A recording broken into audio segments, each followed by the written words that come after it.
really just kind of being where we need to be, kind of just focusing, taking it one play at a time.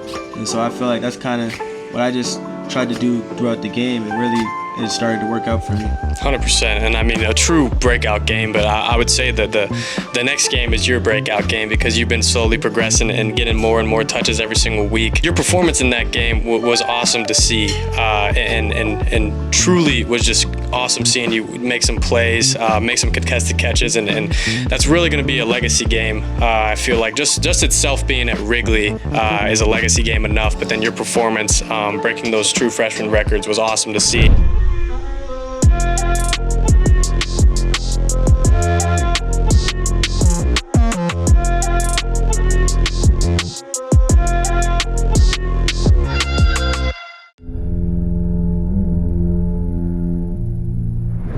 And we're back, and for the third week in a row, we have the player of the game, which I guess is the whole point of this this little show that we're doing, is to get the players of the game, get their feedback, and for me to have the chance to speak with them after having huge performances in huge games and huge wins, playing at Wrigley, being able to come out with the dub. They remember those who win in November, so getting a win in November is huge, no matter how it happens. I know that one was up and down, but especially in the Big Ten, I talk about it every week. Wins are hard to come by, and wins are hard to come by in college football. But we got a true playmaker here, player of the game, 12 catches, 189 yards, been stepping up huge for us this season. Also a true freshman, Andrew Marsh. Andrew, how you doing, man? I'm doing good. Honored to be here. Glad to be here on the show with y'all. Heck yeah. Well, I want to jump right into it. 12 catches, 189 yards, both breaking records for true freshmen in Michigan football history. So congratulations on that. That's a true testament to your work and how you handle your business. And being a young guy, it's super impressive to see, just because, I mean, I'm in my 5th year, and seeing a true freshman do what you're doing out there, it's awesome to see. So talk to us about how you feel after that performance, how it felt being able to play in Wrigley and ultimately getting a win. But your contribution to that win was huge. So talk to us about how you're feeling after the game. Yeah, thank you for that. I really would say kind of just made me feel needed, I would say, in a sense. But we kind of worked on it all week in the room, the receiver room, team, offense as a whole, really. Just kind of being where we need to be, kind of just focusing, taking it one play at a time.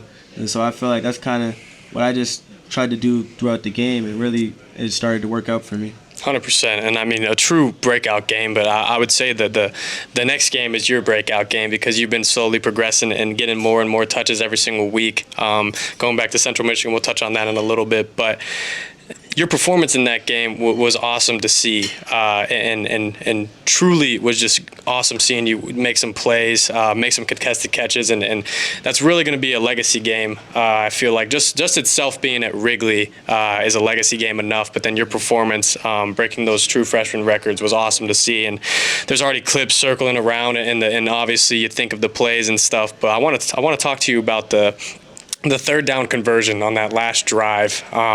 You had a corner route, and Bryce kind of made a play in the pocket, got an off-platform throw. Awesome throw, by the way, but the catch was even better. And Coach Chip said today it was two good players making a great play together. So talk to us about your concentration on a catch like that and preparing yourself to embrace a moment like that, knowing that you're ready to be able to make that play. I would say, first off, shout out to Bryce, just being able to get the ball to me in that situation and really just putting the ball where it needed to be. Mm-hmm. And so kind of what we say to him is we just got to go make those plays for you. If it's out there, if it's catchable, we got to go catch it.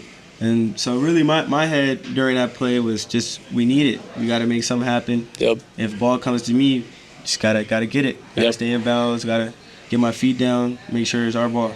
100%, and the mentality going into that drive is just one drive. That's all we need is one drive. That was a common message between the leaders. I mean, Crip and Gio and Brady were all giving us that message, and we were reciprocating it to everyone else. I mean, the sideline was into it, and seeing Zavada go out there, I told Bryce that was his first game-winning drive. So hold that one under his belt. That was cool to see. But being a part of a moment like that, watching Zavada go out there, how are you feeling after getting a game-winning kick, and how did you feel for Zavada in that moment? I mean, it felt crazy, to be honest. Shout out to Zavada again for making that kick. he came through when we really needed him to. And, I mean, just coming off the field, knowing that he was going out there, all we could do was trust him. He's the best kicker in the country for a reason. Yep. So whenever he went up there, we all just looked, sat back and watched. Went through. Heck yeah. Now, from Texas, but I got to ask if you're a baseball guy, because, I mean, playing at Wrigley, you know, I played baseball growing up. I'm not a huge baseball guy. I'm from Arizona. I'm a D-backs fan and haven't had much to cheer for recently, except for a couple years ago we were in the World Series. But claim to fame is 2001 with Randy Johnson World Series year. But that was a surreal stadium. And, I mean, I think that was the 60th game that I've been a part of in my college career. Not the flex or anything, but that was the coolest stadium that I've been in by far, and just taking it in and pregame. Give us some thoughts on how that stadium was and how cool of an opportunity that was. I mean, that's your 10th career game, but I don't know if it'll get any better than that, in all honesty. There may be a couple, but that was pretty surreal and a cool opportunity that we got to have. I really enjoyed it. Even from the time we first got off the bus, we walked through the stadium.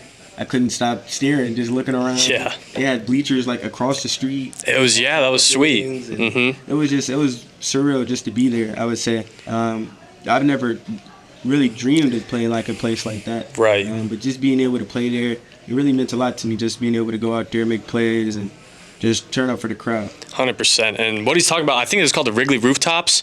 I think it was called the Wrigley Rooftops. They had it. It was like some further seating, like back behind, and it was super cool. Like, it was above the regular seating, and I thought that it was pretty cool to see. But it was honestly just such a good environment to be in, and I wanted to ask you about that, because, I mean, that's the only time that we're going to really get to talk about it. But everyone knew how big of a deal it was being at Wrigley. Northwestern knew it, but the Maize and Blue showed up. I mean, shout out you guys. I could hear the Go Blue chants going. They teased us with a little Mr. Brightside there for a second, but they turned it off. They kind of trolled, which is what it is.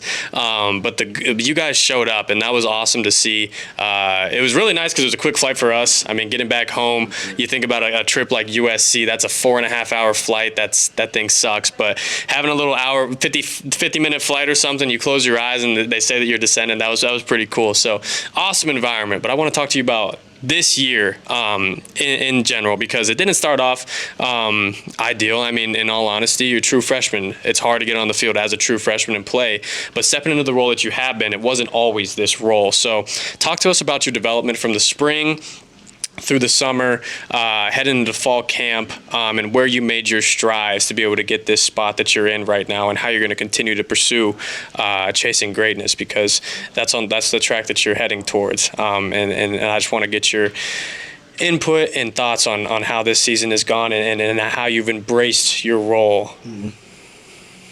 I would say it really starts all the way back from when I first got here, like you said, and really just being at a place like Michigan. It's so many guys that'll come in and work. Everybody on the team is here for a reason, in a sense.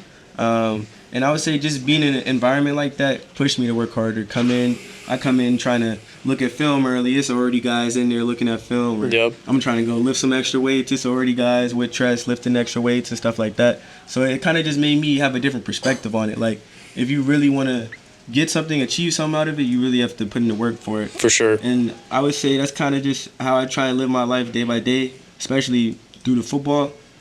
Just being able to work, come in and work every day, even though I don't want to some days, if I'm tired or something like that. Like Coach always says, just being able to come in, reset your mind for the facility, because this is all a different animal. Heck yeah. And I mean, going back to Central Michigan, getting your first real playing time was cool to see, and there was kind of a carousel with the wide receiver room, and it always is usually. I mean, guys will get banged up, and guys are fitting into different spots, and you want to see how the season goes, and sometimes give you young guys a shot, and you have not given them a reason to take you off of the field, let alone you've been making a crap ton of plays. So expecting you to continue your role, grow as well. Talk to us about coming here and what it meant, because you're a Texas guy. I mean, I'm an Arizona guy, got a little bit of similarity in the South, but I'm sure that a lot of Southern schools were recruiting you. What made Michigan stand out, and how much of a factor did Bryce play into this whole decision? Because the true freshman connection is something special to watch. I play as a true freshman, and I had a buddy of mine. His name was Titus. He's at UCLA now, but it just feels a little bit different. It kind of, you guys come in together, you have a different relationship. I know that you guys, I know that he went out to Houston a little bit too. You guys got a little vacation in. I think it was in summer or something. That was a cool trip. He was telling me about that the other night. That was a cool trip. Yeah. Him and Jamar were in my room the other night. No, just talk to us about being able to come to Michigan and what it meant to you through the recruiting process. I would say it meant a lot to me. I was recruited a little bit, like from different schools around the country, but Michigan always stood out to me. Really, just the people, the school, the life after ball, and most importantly, the ball. Really, we're always been a good team. The brand, Michigan, go blue. You walk around in the airport, you could be anywhere in the country. You'll always see the Black M somewhere. 100%. And so I feel like those things kind of collectively was definitely a big reason for me to come here. Also just wanting to kind of get away from home, see what else is out there, really, see a different perspective of life. And I would say those kind of just all played factors for me. Bryce also played a big factor, but I also committed before Bryce. And so I also kind of helped get him here. Make sure that we had him locked down and stuff like that. But I would say he's great. And then, like you said, our relationship has kind of just been growing. We spend a lot of time together on and off the field, watching plays, going over stuff from practice, and kind of just doing normal stuff like hanging out, going to eat, grab some food, and stuff like that. And when you got here, because you were able to participate in the bowl game stuff, right? You came for that, and I think that's super cool that guys are allowed to do that. And I wanted to do that when I was going to UCF, but didn't have the opportunity to. They had a really early bowl game. But talk to us about how coming here, going from high school football to college football. And I know high school football is big in Texas, and I get that, but it's a different beast being in the Big Ten. Talk about the biggest changes that you've had to endure that you didn't know coming into this thing, coming to college. I would say it's a lot. It's a whole different game. The speed, the size, the strength, kind of just being able to adjust to it. Like you said, coming here in the winter, being able to come to bowl game, stay for winter workouts, be here for spring ball, stuff like that, leading into the fall camp season, I felt like I had a lot of time to get ready. For sure. A lot of time just being up here around the guys, around the coaches, around the staff, kind of just getting my feet wet, kind of getting a feel for everything. Like I said, building them habits, just being able to come in early, watch film, stay late, watch some more film and stuff like that. I really feel like that kind of helped me get to where I'm at now. 100%. And talk to me about your relationship with Coach Moore and how crucial of a factor he was to be able to get you here. Talk to me about your relationship with Coach Bell, but started off with Coach Moore because he's super involved with the recruiting and a true player's coach. But just talk to me about that relationship that you had with him through that. Coach Moore, I would say, like you said, he's a true player coach. He's a guy I really clicked with, I feel like, through the visits and his time he spent recruiting me. I really felt like there was a genuine connection with him, and he was someone that I felt like was going to grow me, so someone that could help me achieve the things that I wanted to achieve. And so that was kind of big reasons for him to be a big factor for me. For sure. And then Coach Bell is one of my best friends. Really, he's like a father figure to me. Kind of just somebody that I look up to. He was recruiting me for a long time, and he was somebody that was always consistent in my recruiting, and that kind of just was big for me. It showed me that I really mattered to him in a sense. And since I've been here, it's been nothing less. Try and get with him every day and go over film and stay extra and watch with him. I feel like him and Coach Shoup, Coach Campbell, they've kind of developed me a lot. For sure. And I think that the coaches play a huge part, but the players do as well. And being a young guy and learning under some older guys, we got some good ones in the room. D-Mac, Samaj, Peyton. I'll throw Channing in there as well. He's he's an older soul. But talk to me about how those guys have been for your development, especially Donovan. He's got a great perspective, I feel like, on things. I talk to him a lot. I'm good friends with him. Talk to me about how he's been with your development here. I feel like they've all kind of been huge in a sense. Just being able to lean on those guys. They've been here before. They know what to expect. They know how it kind of goes down and stuff like that. So just being able to lean on them when times are tough, or get advice from them, or even just ask them simple questions that don't even have nothing to do about football. I feel like it's kind of done a lot for me. Just brotherhood. We always talk about it, just being the most connected team in college football. Yep. And I would say that's part of it. Without the connectedness, without the brotherhood, without the trust in each other, without the trust in the room, nothing much will happen. And I want to kind of see how, because everyone has a plan for their freshman year, and I personally had a plan for my freshman year, and it didn't go that way. I thought I was in a red shirt, and then Dylan Gabriel ended up breaking his collarbone, and so I had to play some games my freshman year. But coming here in the winter, knowing that you're going to give yourself an opportunity to play, but also not guaranteed an opportunity to play, which it didn't work out that way in the beginning of the season. There's definitely a learning curve to come over, but obviously your talent and hard work have really prevailed, because, I mean, you're such a talented kid, and you see these young guys that come in and they're so talented and they fail to lack the work ethic and things like that, which you strive in. And so I commend you for that, and I'm super proud to see that, because it's cool to see these young guys come in and be so dependable to play on. We got a lot of guys that are stepping up. I mean, JY had a great pass breakup. Ida was playing early in the season. Jay San, Jamar's gotten in there a little bit. We got Jasper playing a little bit. So there's a lot of young guys that have been stepping up. And this was a special class, and you guys kind of knew that. But talk to me about what your plan was and what your goals for with this season when you came here in January. My plan really was kind of just to help the team in any way I could coming into the season. Not knowing for sure if I was going to be a starter or if I was going to get many reps at receiver or returner, really what it was. But I would say one thing that the coaches always harp on is just being ready. Just being ready for whenever that moment does come. Whenever your name gets called on and it's time for you to make a play, just being ready to make a play. And so I would say that's kind of one thing I prided myself on. Maybe if I wasn't getting all the reps I wanted or getting the targets that I wanted, just being ready for it. If somebody go down or I need to be in there, just being ready for my name to be called. And I would say that just having that mindset is something that kind of carried me to where I'm at now. Heck yeah.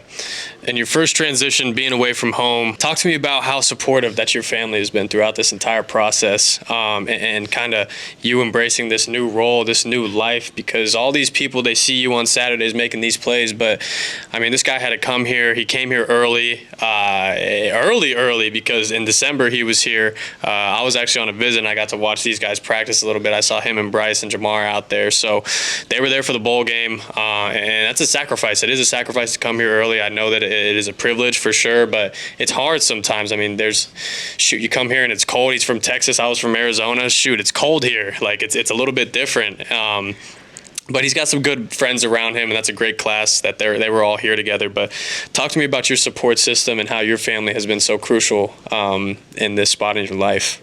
They're huge for me, really. That's my rock. That's my why. Kind of why I play the way I play. And do the things I do, in a sense. They've always been there for me. My sisters, it's really just my sisters and my mom. My mom, as you see, she's big, and she kind of just is always there for me. She makes it to all my games. She's just always been my number one supporter. And so just having them in my corner, I mean, it always fills me to just go harder and harder. Heck yeah. Shout out mom. Shout out my mom too. Heck yeah, she's the GOAT too. All right, fast forwarding to where we're at now. So everything ahead of us, but got to take it one game at a time. And there's only 2 guaranteed opportunities left. Obviously, heading to Maryland this week, another solid Big Ten opponent, and then obviously the one after that. But taking it 1 week at a time, how has your mentality been in your preparation, and really just taking it one game at a time and focusing on being 1-0 every single week and not looking forward to what's ahead of us? Because it's exciting stuff, but we can't get there without taking it one step at a time. So talk to us about your mentality heading into this week, going to Maryland. It's really just like you say, being able to take every game week by week. Really deeper than that, take it day by day throughout the week. So just like Mondays, being able to come in and learn, start the game plan, and just kind of get ahead of things. And then throughout the week, just being able to take each day, day by day, make sure I'm going hard that day, make sure I'm doing the best thing that I could do that day. Really just showing up. And I feel like once you start to see it like that, you kind of start to just stack days. And once you stack days, you start to stack weeks, and for sure, everything kind of just starts to build together. But like you say, being able to win every week is a struggle, especially in college football in the Big Ten. So just being able to take it week by week, not look too far ahead, not too far in the past, just be where our feet are. Just be where our feet are. I feel like everything works itself out. 100%. And they showed up last week. Shout out to you guys once again for showing up to Wrigley last week. But we're going to need you here another week before we bring it on home for that last one. And that last one's a big one, obviously. But before that, we got to go to Maryland and handle business. So what is your message to the fans, the Michigan faithful, on why they have to come and show out for the game at Maryland? And what is your overall message to them this season and what they've meant to you? I mean, that's my extended family, I would say. Shout out to all the fans, really. Being able to show up for Wrigley felt more like a home game than an away game. 100%. Just being able to have y'all's support, y'all's backing like that, it always makes the game easier, knowing that people in the crowd are on your side and not the opposing team's side. So just for y'all to be able to show up this week, I mean, it'll be huge. It'll be huge. Here on the season out, really. Heck yeah. Need y'all support, need y'all love. Every week it means a whole bunch to us. We appreciate when you guys come out every single week. This guy is such a baller on and off the field. He's actually my roommate for home games. We stay at the Kensington Hotel, so he's my roommate. We've gotten a little more familiar with each other throughout the season. But Andrew, appreciate you, man. Glad to have you on here. Continue to do what you're doing. We're all super proud of you and excited to watch you do your thing this Saturday at Maryland and for the rest of your career. Appreciate you, Andrew. I appreciate that, and thank you for having me. Yes, sir. Just got done talking with Mikey and the team today. Shout out to Champ Media for having me come through and do this today. Make sure y'all go and check the new episode out.